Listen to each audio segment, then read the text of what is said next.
All right, let's have that conversation now with Phil as Gale-force winds, heavy rain, flash floods, turbulent snow as well as this chilly weather is what the South African Weather Service is warning citizens in large parts of the Western Cape, Eastern Cape, KwaZulu-Natal and Lesotho of.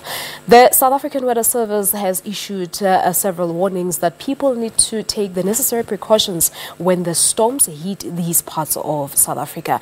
As I said, we're joined by in-house meteorologist Philip Hawkins. Phil, how's the couch? Yeah, no, it's great to sit down and do my job for a change. Hey, you guys have it nice behind that desk. Yeah, and we have it nice here as well, so it's your turn today. Well, it's great now. Yeah, but now another spring cut-off low. What is happening? It's quite late in spring to get a cut-off low, yeah. A lot of people have been bringing it up, but the fact is that cut-off lows are part of spring weather as well. The difference with this was that the low-pressure system, which usually would move down the western coastline of Namibia, as you can see there, it made its way through towards the southwestern parts of South Africa and then joined up with another low pressure which came from the southwest. Now, this all created those very, very cold conditions that we saw. And you can see this is actually today's forecast at the moment on screen. And this is what we're seeing at the moment. That low pressure, which is just off the eastern coastline, that over the last 2 days or so has been moving through the interior of South Africa. That's what brought in those very, very cold conditions. All right. So what does it mean really, this blast of cold air? Does it mean that we are experiencing a drop in temperatures like it is the case in Gauteng now? Well, yeah, Gauteng now is experiencing colder conditions than we usually would at this time of year, but that's not unusual for a cut-off low. What is unusual, though, is the strength of that cut-off low. As I said, it was sort of two low-pressure systems which combined, but the strength of that cut-off low to cause such heavy snowfall that we're getting South African Weather Service issuing warnings for snowfall, even if it is a part of the country that usually does receive snow. Of course, that would be something we'd see in winter.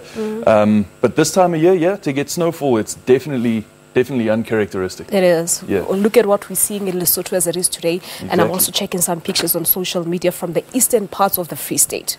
So are those the only two areas that will experience snow?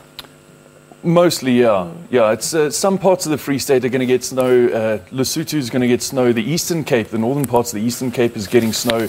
And even some areas around the far northwestern parts of KZN also getting some snow. So it's actually quite a large area of the country that's seeing snowfall for today. Yeah, and there was also a warning in terms of the storms that are expected to happen. And we know that a few weeks ago we saw devastating and fatal storms in KwaZulu-Natal. Talk to us about that as well. Yeah, so those storms were also caused by low pressures moving through the area. In that case, it was a low pressure which actually moved through the country from the northwest that came down the coastline of Namibia, but then it moved diagonally across the country. Those created some very, very high force, gale-force winds that we call squall, which is ahead of a storm. You get all that dropping air. That's a storm, of course, is rising air in quite a steady column, and then you get the air ahead of that, just either rushing towards or away from that storm, and that's called a squall. So it can create for some very, very high gusting winds. Again, it was a low-pressure system, but different in its characteristics to the cut-off low that we're seeing now. So not quite the same thing. Not quite the same thing. So this one is worse. Well, this one is much colder. Much colder. Yes, yeah. And I'm reading here that Friday is going to be the coldest, which is tomorrow.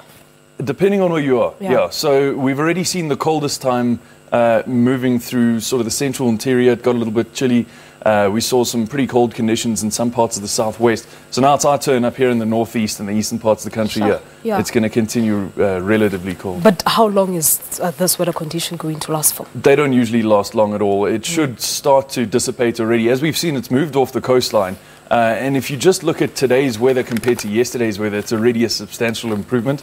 We're still seeing weather warnings. We're still seeing some pretty heavy rainfall. But if you look at yesterday's weather warnings, just the warnings alone, I mean, we had something like 5 or 6 weather warnings, which is, again, extremely severe weather, of course. So as it moves off the eastern coastline, which it should continue to do, we're going to see those effects lessen, and that should be in the next 3 to 4 days. We should start to see much warmer conditions around the northeastern parts of South Africa and starting to warm up as well in the southeast. All right, so this unusual pattern, can it, go through into our Christmas? What can we expect, or was it just a once-off thingy? Yeah, so cut-off lows are generally once-off sort of things. They're quite difficult to forecast in the long term because it really relies on the movements of the major high and low pressure bodies that control our weather season to season. At the moment, we wouldn't expect something like that to happen in December, of course. Yeah, but it's because happening. then we're probably into summer. But at the same time, a month ago, I wouldn't have said that we'd expect something like this to happen this late in November. Difficult either, to predict the weather, Phil. But a lot of people are, I'm checking social media, and you know how people are in South Africa. Many of them are saying, you see now what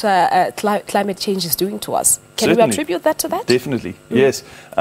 Look, you can't entirely contribute it to it. So you couldn't say that if climate change weren't going on, this wouldn't have happened at all.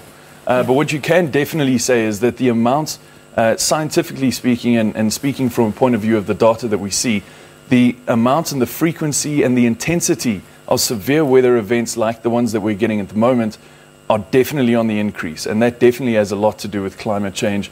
And humans definitely have an effect on that. These are things that we can't really argue about. Some of us might choose to argue about certain points of it, but yeah, it's definitely having an effect on severe weather in particular. And these cut-off lows, some people are saying that they are also responsible for producing rainfall, which might be some good news for the Western Cape. Well, yeah, the Western Cape got a little bit of rainfall. Unfortunately, it's nothing like what we're seeing in the Eastern Cape and KwaZulu-Natal at the moment. But the Western Cape did receive a little bit of rainfall. Unfortunately, what we really need in the Western Cape, similarly to what we were actually saying last year for Gauteng when we were in the drought at the time, what you really need to sort of drought out is driving rain over the course of days and days and days, so that it has a chance to sink into the groundwater, the earth becomes saturated, has a chance to run off into the dams and rivers, and then into the storage facilities, the storage dams and things that we draw our water from. And that's something like a cut-off low, unless it was very, very specific to Cape Town and the southwest, that's really not going to do enough. All right. So what must our viewers be on the lookout for, and how do they, ensure that they're safe and sound? Well, for today, I'd definitely be careful on the roads. We are getting some really gusty winds around the southeastern parts of the country. If you combine that with possible flooding in some of the areas, yesterday we had flood warnings as well on the southern coastline. It's just very dangerous to be on the roads at the moment.